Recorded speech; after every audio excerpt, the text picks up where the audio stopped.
Hello everybody, this is Astocky here, and welcome to, I'm going to call this episode 0. This is going to be a bit of a talky video.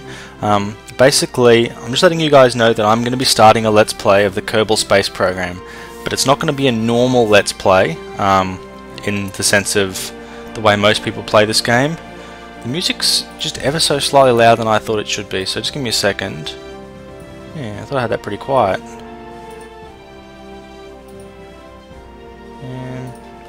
That seems a little better.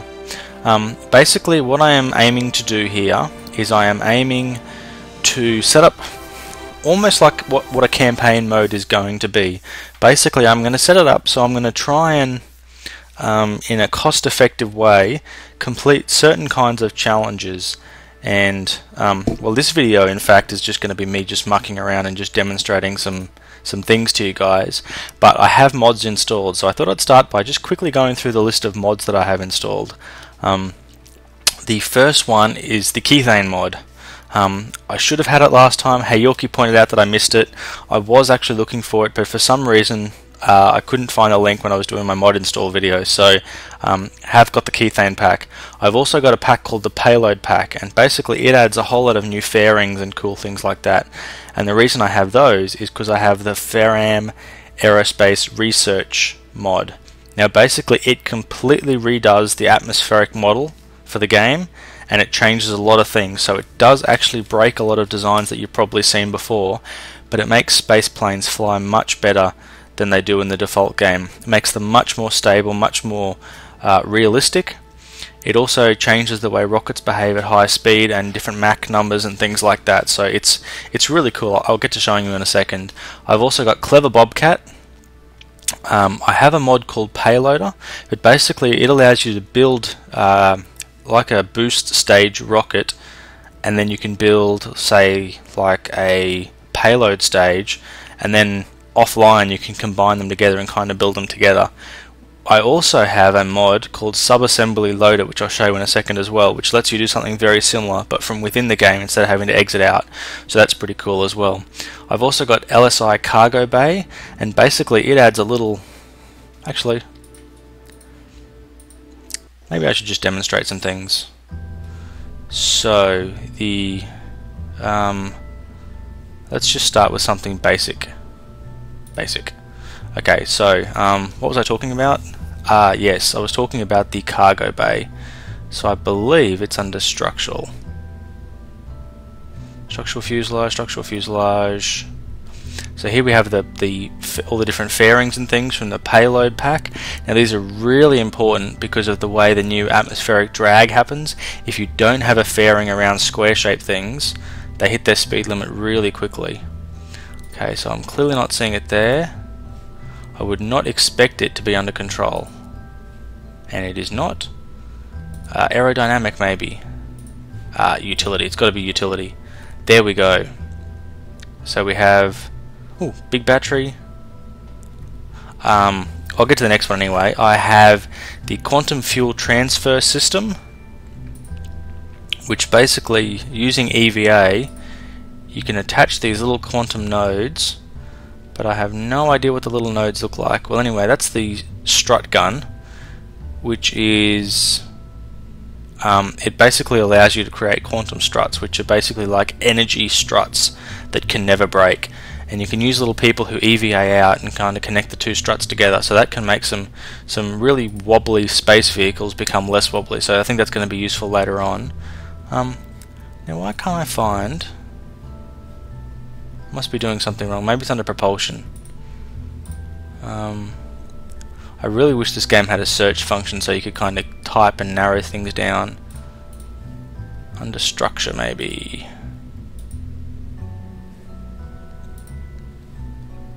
I would not expect to see it under aerodynamic, and no, it's not. Wow, this is becoming a really boring video really quickly. How hard can it be to find? Quantum fuel transfer system. They're actually much smaller than that, that's probably why I didn't see them. It basically allows you, by having a little person walk out of the ship and then connect two things together like a hose, it allows you to transfer fuel between vehicles. So that's going to become really handy later on when I set up like a Kethane mining rig. So the next one is the Firespitter pack. and it allows you to it allows you to take rotors and take propellers and different kinds of things like that. So we can rotate that around and use that as a propeller. So yeah, it allows you to, basically it takes an electric charge and intake air and it makes thrust. So yeah, you can make all these different kinds of things like that. It's also got little oxidizer tanks, and you've got little air intake tanks as well. So if you've got like a regular jet engine and you maybe want to give it just a little tiny bit of thrust in space, you can take an air tank with you and then activate it.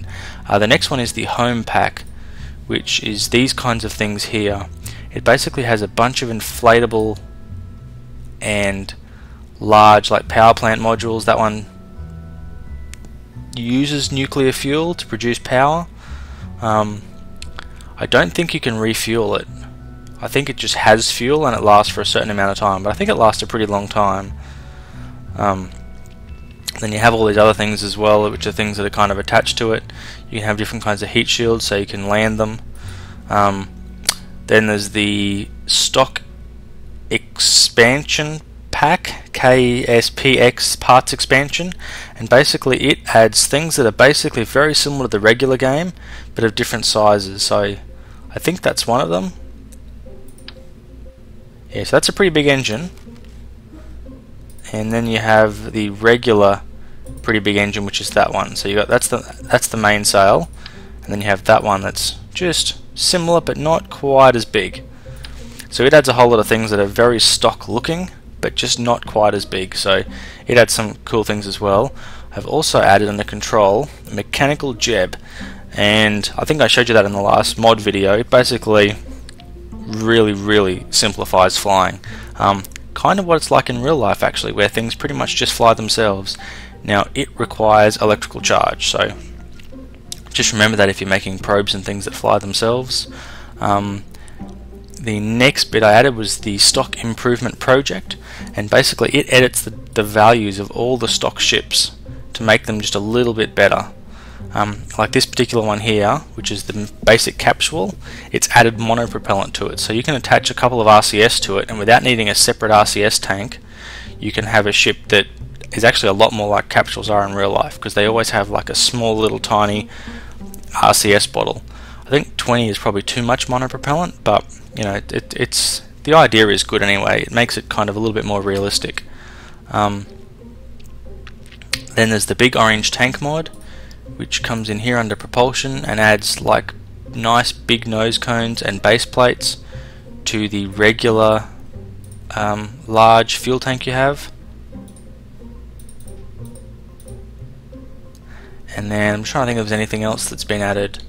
I think that's it. Like I said, there's the aerospace research one. So what I'm going to do is start off with, that'll do as well as anything else would. Mark 1 fuselage. Let's 220 out of 0. That looks like a typo that may need to be corrected.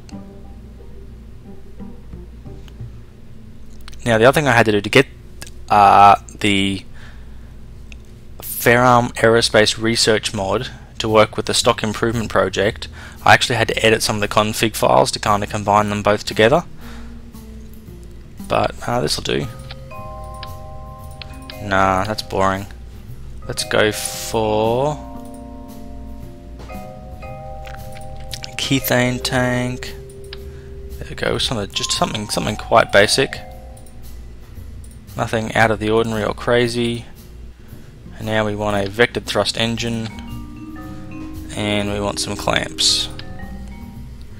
Now I'm sure you guys have all seen this 100 times before. Ooh, mechanical jeb. That'll make it just much easier for me to demo it to you. But you can see here you have your vessel information, your thrust to weight ratio. I'm just going to clear the launch pad and proceed because I don't need any of that other stuff.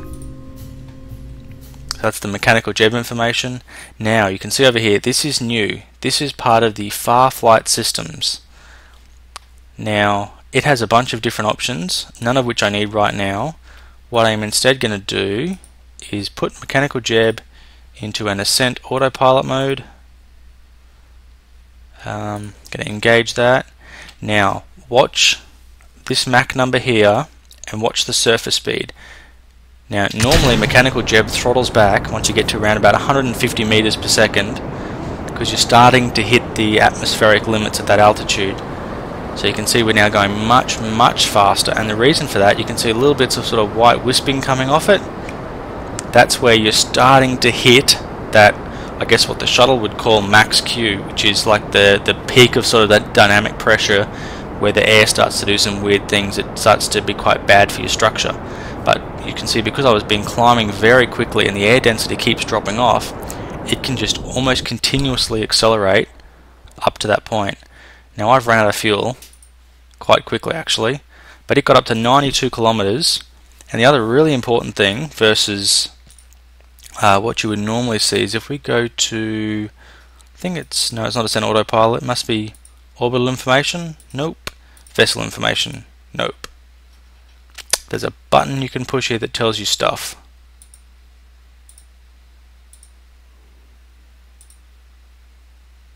It's not the smartass. I thought it was that one. Come on, one of these buttons has got to tell me something. I really thought it was that one. One of them tells you how much delta V you've spent. As you can see, I'm just clearly falling to ground and I'm probably going to die. Ah, there it is. Ascent Autopilot stats. So you can see that my drag losses were virtually zero, and that's because I have what is really a very aerodynamic ship. Now I'm going to do that exact same thing, except this time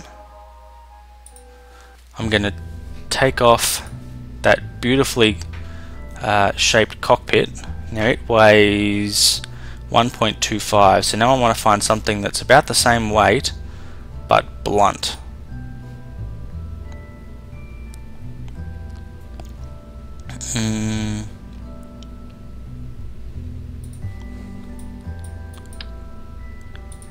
That's not exactly blunt, but I think it will achieve the desired effect. So let's get my vectored thrust engine again. Now this is the first time I've tested this, so this could clearly just not work at all, but I have some confidence. So I think that was all I had last time. Now I just clamp it up and we will launch this off. Clearly that little, I think it's a Russian Jeep, is not going to be the most aerodynamic, so we should quite quickly, where'd that little page go? There should be my fa thingy or whatever it was there. There we go, so you can see I'm getting lots of drag losses now, and because there's so much more drag, it's actually had to throttle right back to 100 meters per second. So that is basically the way the aerospace mod works, and I intend to use it because I think space planes are awesome. But now that I've talked a little bit about the mods, and I'm going to provide a list of them in the description as well if you're interested in potentially playing along. And I'll even provide a link to that tweak that I've made that allows you to combine the stock improvement project with the Ferram aerospace research. But. Okay, so what I'm going to do is I'm going to do this challenge style. And so what that means is, if you think of Spaceplane 1 or Spaceship 1, or you think of the SpaceX project that's working at the moment, they're basically commercial companies that have found ways of winning prizes for doing certain things. So like an example is, I think there's a prize out at the moment for the first person who can put a commercial satellite into orbit that can communicate or something like that. Google has one out for the first person who can land a commercial rover on Mars. No, not Mars, on the moon and drive it around. There was one for the first company to launch a reusable space capsule into space. There was one for the first person to get a space plane into space. That one, which was the SpaceX, I think it was called, or something like that, it had to take off, get into space to more than 100 kilometers of altitude. Didn't have to go into orbit or anything, but then it had to come back down and land. I think there was another one for you have to be able to do orbits. So there's all these different kind of things out there, and I'm thinking of trying out something like that. What I thought I would also do is just show how different some of these things are. So if we go to the far Hydra and load this thing up, you can see it's a kind of odd looking ship. But the reason it's kind of odd looking is because of the way they've redone the physics model. Now I'm going to start by grabbing one of the stock planes, and to be honest, these stock planes aren't that good to start with. I mean, it's got the center of lift in front of the center of mass, which means it's going to be it's going to want to constantly pitch itself backwards. But I mean, it's not good, but clearly not good is okay. You'll notice this thing here, flight normal, no stalling detected. Once we start flying, I'm expecting that to change quite rapidly, but it's changed all the physics parameters of how the flight works. So I think I'll probably get off the ground a lot quicker. There you go, you can see I get off the ground a lot quicker, and the nose pitches right up, and there you go, you can see it went yellow to say there was a bit of a stall, and then it went red, there was a big stall, and then it went yellow, and then went red, and then went yellow, and then went red as the airflow over the wings, because these canards, as they pitch, they basically delaminate all the airflow over these wings, which stalls them, and that's not very good. And then they full direction the other way on the canards to try and fix the airflow and make the nose pitch in a different direction, and then it just craps itself all over again. So, I mean, it is possible to fly them. You can see I also pulled nearly 7 Gs, which is just not something you could do in the stock game. But I'll see if I can get a little bit more speed this time before I pitch up.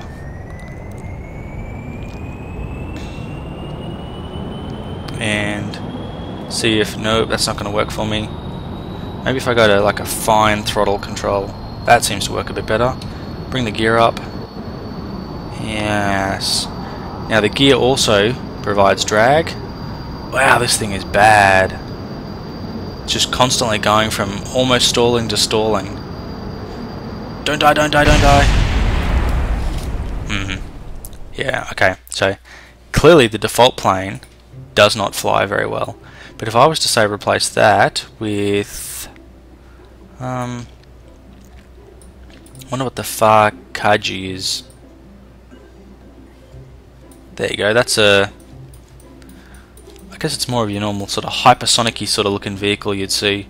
Now it looks to have a bunch of rocket engines and different things. I wonder how they're mapped. Turbofans, nuclear engines, small radial engines, turbofans.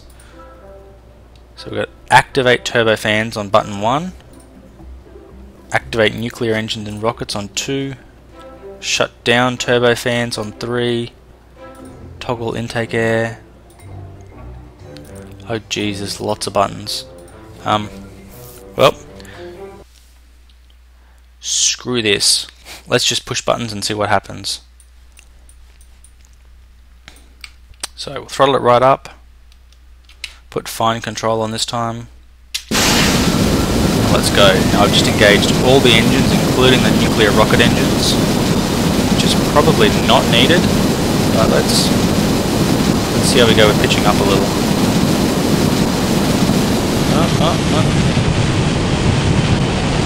Lots of roll control. Doesn't really want to pitch up a huge amount, but you can see it is accelerating. Let's put stabilization on. Yeah, stabilization doesn't really like flying these things. You can see I still haven't got rid of the oscillations from the stabilization. But pretty much you should be able to fly this thing into orbit. You can see we're hitting that white fluffy stage where we're hitting quite a lot of dynamic air pressure, so we're getting lots of drag. So I'm going to pitch the nose up and see if we can get to some thinner air. Maybe we can thrust up a little, pitch up. There we go, we're getting to some thinner air now. Gonna have to probably back off the throttle soon once I start to get to the point where I am getting into overheating my atomic engines. So we're now up to about, this is probably about nearly 40,000 feet. So we've got a lot less control surface authority, so we've really got to start to speed up now. You can see Mach 1.3. I could pretty much fly this thing straight to orbit as long as, I mean, minor stalling detected. Okay, large stall, that's bad. Yep. That was caused by me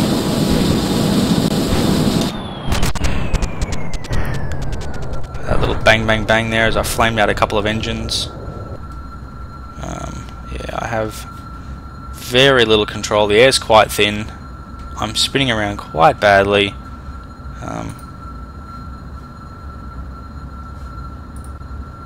Get out. There we go.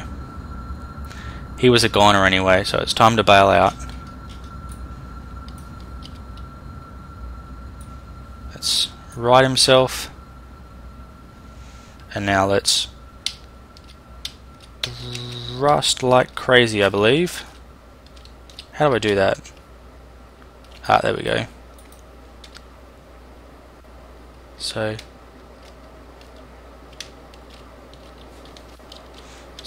turn the retros on and then thrust like crazy in an attempt to not hit the water as hard as the plane is going to.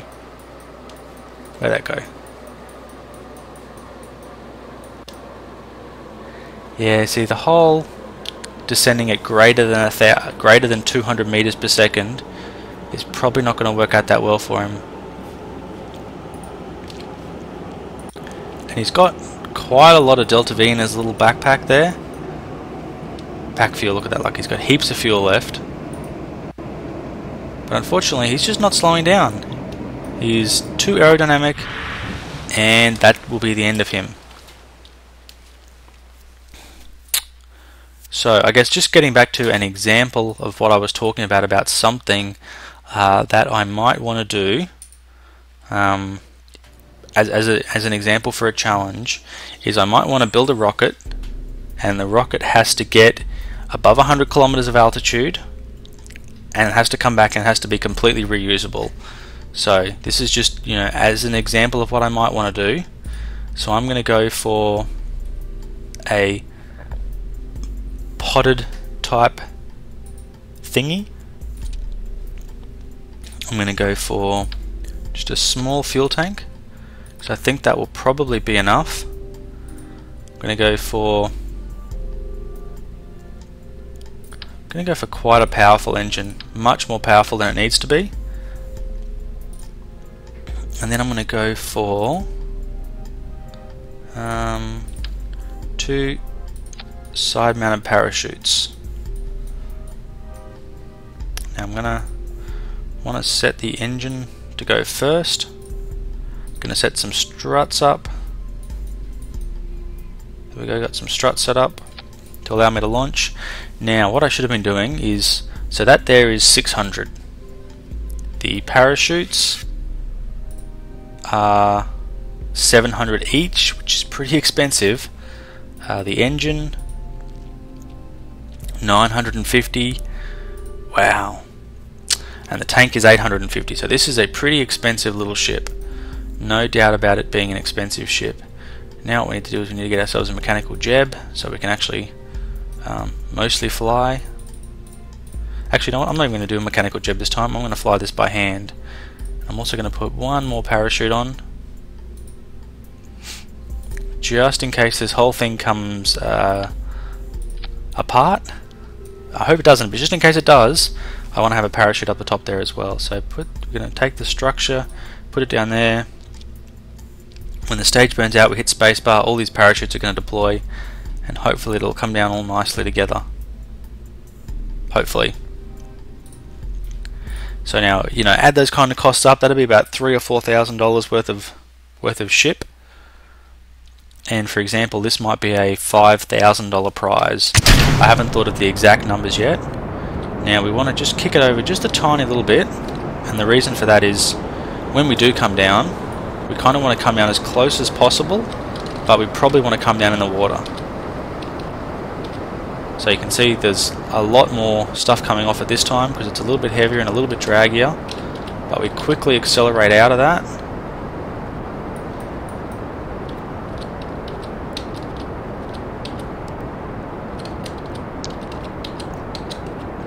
This is where I need that orbital information that you get. Okay, so we've totally burned ourselves out now. So what altitude did we get to? Okay, 37 kilometers, so not high enough. So clearly this would be a failed expedition. Now the next part of this is the way that it's set up is anything that you bring back that's reusable, you get money back for. So if you bring your parachutes back and they're not torn off, you can repack them and that's fine. You get all that back. These things here, you have to pay an extra 25% of the cost because clearly they need to be refueled. Engines are perfect, they're fine to go. This thing here has some fuel in it, monopropellant, and you know it's a cabin, so you know the cabin will need to be redone. So that you get 50% of the price back. Yeah, solid rockets you get 20% of the price back. So you can kind of pretty much reuse anything that survives. Things that don't survive are non-reusable, so you pretty much lose the cost of those. And so I was having a bit of a look. There's a bunch of campaign challenges and missions and things that are set up on the Kerbal Space Program forums, but what I was thinking is maybe you guys could tell me the kind of challenges that you would like to see. I'm clearly going to start off with have to send a space plane up above 100 kilometers and then bring it back in and land it. Have to do one orbit and then land back at this Kerbal Space Center. Have to actually complete this challenge this time and actually get something into orbit and then bring it back down. So I'm going to have a look at all those different kinds of challenges like that. Why are my parachutes not deploying? It says that they have, but for some reason they just haven't popped out. So again, because of the new aerodynamic model, it's next to impossible for this thing to actually keep retrograde because there's just too much drag at this end and all the mass is at this end, so it just flips itself around, which is kind of okay, but he's going to get a bit of whiplash because very soon those parachutes are going to come out. There we go. So you can see there's two of the heavy chutes, one of the smaller chutes, and I'm really hoping that at 500 feet when this thing opens back up that the engine doesn't just snap off its mounts and land in the water. And it is entirely possible that that will happen. But you can see that having the three chutes for not too much mass of rocket is actually slowing me down quite quickly, which is good. Hopefully, now I have seen this kind of thing jump up to like 15 Gs when the parachute deploys, and that would be very bad. So hopefully that won't happen. It's a pity I can't just like click and maybe I can. No, it doesn't look like it. I was hoping maybe I could like click cut parachute. We definitely don't want to cut the parachute. You can see that these two drogue chutes plus this drogue chute are slowing me down a lot. So maybe I'll be lucky. And I'm landing really close as well, which is excellent. So yeah, that's kind of what I'm looking for. Some kind of campaigny sort of mode that will encourage me to try and do things cheap and encourage me to try and do things reusable. Now I'm not going to go for 100% reusability like Scott Manley, I think. I watched him not very long ago do a completely sitting in the cockpit first person flight to the moon and land on the moon, which is just nuts. So yeah, I'm not going to do that, but I'm going to try and do something that's kind of smart and kind of similar, like I'm a bit of a company. So if you guys can think of some challenges that you'd like me to do, like clearly there's going to be a challenge, land on the moon, bring the spaceship back, that kind of thing. And those ones, you just can't reuse those. So the idea is that the amount that you win for the prize has to be worth more than what it actually cost you in spaceship parts to get there. Because clearly you could just be overkill, and you could build like this massive set of 100 boosters that would definitely get you there, but that'd be a waste. So the idea is to try and get there as small as you can and kind of do it in stages. Now the other thing is, clearly it costs me money for fuel. I can also make money by selling back Kethane, because that's part of the reason the Kethane mod pack's in here. Now I was having a look at, there's a couple of things on the forum. I'm thinking per fuel unit, so like here I have 0 out of 180, per fuel unit of Kethane I can bring back to the Kerbal Space Center, and by back it's got to be like in this area, I can get paid $5 per thing. So if I could bring back 100, I would get myself $500. So I think, you know, there are tanks that can bring back, you know, hundreds and hundreds. Yeah, whatever. Coming out really slowly now, it's getting a bit boring. Yeah, so there are tanks that I think can maybe even bring back thousands of litres of Kethane. So if I could do that, you know, that could be something that could earn me a lot of money to help me kind of further my project. But it's all kind of speculative at the moment. I'm sort of just thinking of ideas of things that might work and might be fun for you guys to watch, but also be challenging at the same time. So there we go. It looks like he survived, the rocket survived, the parachute survived. In fact, it looks as though everything survived. In fact, he should be able to jump out. Look at that. Little dude can go for a walk. There we go. Look at that. You can even swim to shore. Nice. So we will end that flight and we'll look at our log. No damage whatsoever. Only 2.6 G, so he doesn't even have a saw back. So that's the kind of thing I'm going to aim for, except to actually get into orbit. So this is all going to start next episode. I'm actually going away for this weekend, so there's not going to be any more episodes until early next week, and then I have a huge amount of work on next week. So you're probably not going to see any videos from me for like another 2 weeks now. Maybe I might get one out on Sunday or Monday this weekend. Probably, it really depends on how much time I have, but yeah, probably not. I'm just going to be so busy for the next 2 weeks. So hopefully over the next 2 weeks, you guys who've watched this video can think of some really good challenges for me, and there can be some things that I can do, and you guys can get involved, and you can act like, I guess, like NASA, and I'm going to be the commercial company, and you could, you know, maybe even give me job offers, because I think that's something that's kind of happening at the moment. Like, you know, NASA is considering writing a contract for SpaceX to deliver astronauts to the International Space Station, because, you know, it's better to, I guess, spend money commercially in the US than it is to pay the Russians to do it. So with that kind of thing, maybe you guys could say, well, I want you to launch me a GPS satellite or a communications satellite or something, and, you know, that might be something that I can do if the price is right. Of course, you guys have got to, you know, offer me reasonable amounts of money for different things. So thank you very much for watching. I hope you guys like the idea of this. Clearly, if you don't, I'm going to play the game anyway, and I'm just going to muck around with it, and I'm probably going to blow a lot of things up for fun, but, you know, it'd be nice to occasionally do something just a little bit serious. So again, thanks for watching. Astocky out. Hello everybody, this is Astocky here, and quick addendum to the last video. Just for those of you who aren't sure exactly what I'm talking about, I thought I might give you a quick demo of what I'm thinking of. So let's start by trashing that. So basically, here we have a basic command module. In fact, let's go new ship altogether. So that is a $600 command module. Let's see if we can find something that's a little bit cheaper, and it has to be manned. I'm starting to think 600 might be the cheapest. We've got some super expensive ones. Stay put, Nick. Truck. Yeah, so we want something that's cheap, which I think leaves us with that option. Now clearly we're going to need a parachute. Mach 1 parachute. Now I'm going to try something here. Okay, so the parachute costs 422, so up to 1,022 right now. So I don't know if this is going to work or not, but I'm going to try for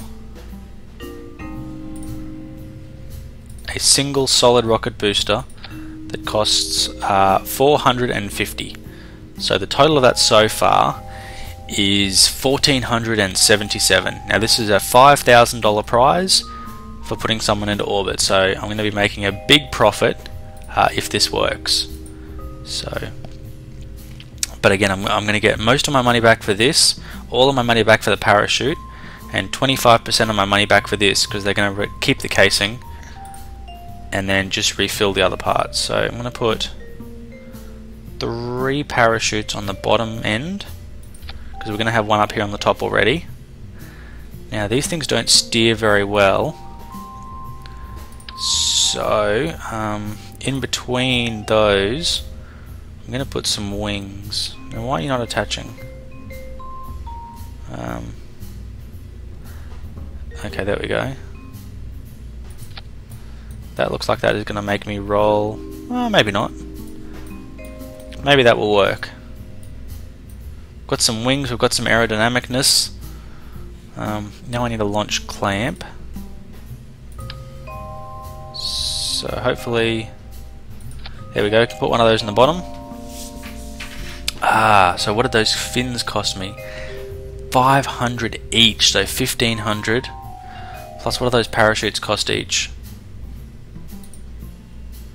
700, 2100 plus 1500 plus 1500. I'm looking at about $5,100. So if I can bring this thing back intact, that all of the wings and everything else comes back, I can reuse all those parts. So that's a good thing. I guess it's time now to just see how we go. So now this is, unfortunately, a simple solid rocket design. So there's no throttling, there's just, we kick it in, we go, and I hope I don't over GM. Now if it hits the 15 mark for more than just like a split fraction of a second, that's pretty much my sign that he's dead. If it kind of holds the 15G, yeah, that's in the red zone. If it holds above that kind of area there as well, so you can see we're getting lots of aerodynamic braking at the moment, and now we've climbed above it, so we're doing pretty good. So pretty much because we're just climbing straight up, gonna have a look at what our apoapsis is. Hopefully we'll get it up to 100. No, only up to 45. And now because of all the drag we're experiencing, that's slowing down pretty quickly. So I've pretty much just wasted, I think that was 422, so I've just wasted about 300 out of my budget, plus half the cost of the capsule, so that's another 300. So I've just wasted about $600 in a failed attempt to win 5,000. So this is kind of, you know, going for the minimalistic. Got to try and get things to work. What I can do though is I should be able to now just deploy the parachutes, and when we start to come back down, yeah, whatever, we should do pretty well.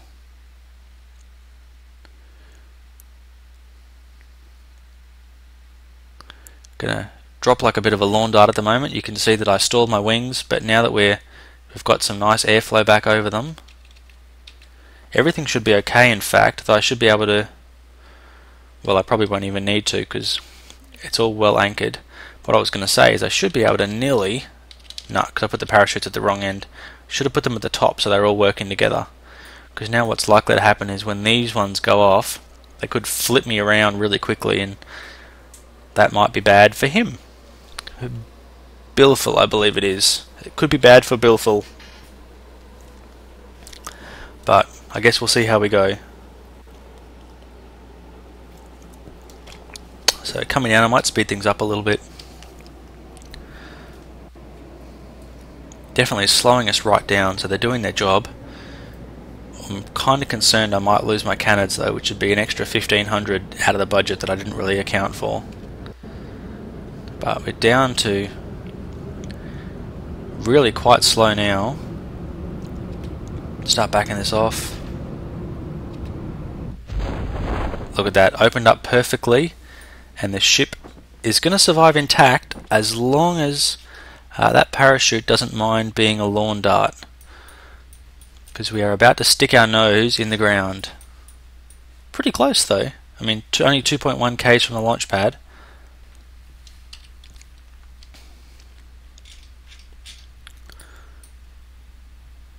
Working our way down, working our way down. Everything seems to be going pretty well. We're going actually really quite slow, so this should be a good thing. Again, I've said that on more than one occasion before and had an engine tear off or had something explode in this game, so very rarely does it work the way you expect it to, but I'm feeling confident. And Billful is feeling neutral. He's not terrified, he's not happy. Yeah, he's no Jebediah. Wow, I wish I could go down faster. But, I mean, hopefully you guys are going to be excited to see these kind of challenges. And, you know, if you're interested, you could maybe even try the same kind of thing yourself and let me know how it goes. Because I'm really keen to see, you know, what is the cheapest vehicle you can get to the moon in? You know, it's things like that that intrigue me. Come on. It's going to fall over. That's not cool. But it fell over and it took no damage. So yeah, that only cost us $600, that failed attempt. So that's pretty good. I would have to say I'm happy with that. Overall, I think, while unsuccessful, it was not totally unsuccessful. So again, thank you very much for watching. Hope you like this idea. Astocky out.